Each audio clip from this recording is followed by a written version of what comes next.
Style ಆಗ್ತಿದ್ದೆ ಆದ್ರೆ ಹೋಯ್ತು. ನನಗೆ ನಾನೇ ಫಿಸಿಯೋಥೆರಪಿ ಮಾಡ್ಕೋಬೇಕೀಗ. ವೈಟ್ ಶೂ ಹೋಗಿ ಬ್ರೌನ್ ಶೂ ಆಗ್ಬಿಟ್ಟಿದೆ. ಕಾಲ್ ನೋಡಿ ಹೆಂಗ್ ನಡುತ್ತೆ.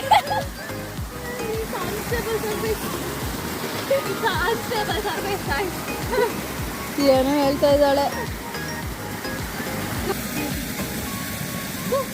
ಹೇಳಿ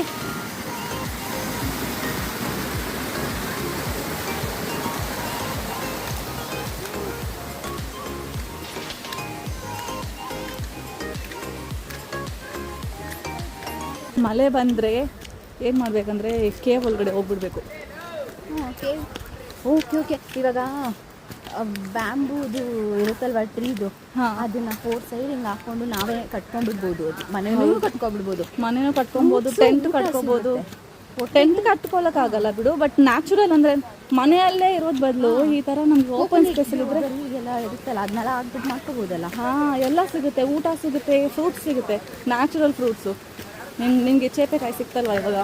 ಅದು ಕಾಯಿ ಚೆನ್ನಾಗಿರಲಿಲ್ಲ ಅದು. ಹಾಂ, ಚೇಪೆಕಾಯಿ ಸಿಗುತ್ತೆ, ನೀರು ಕುಡಿಯೋಕೆ ನೀರು ಸಿಗುತ್ತೆ, ಫ್ರೆಶ್ ನೀರು, ಗೆಣಸು.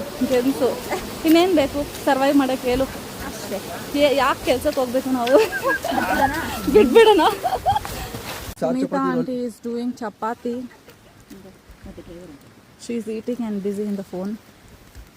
Uncle, sorry.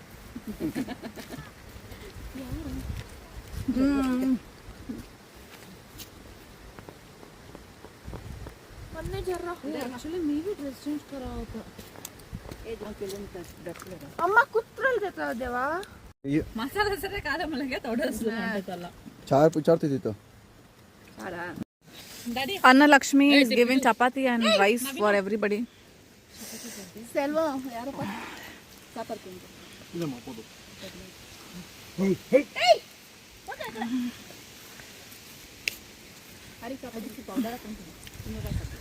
ಅನ್ನದಾನ ಮಹಾಪ್ರಸಾದ.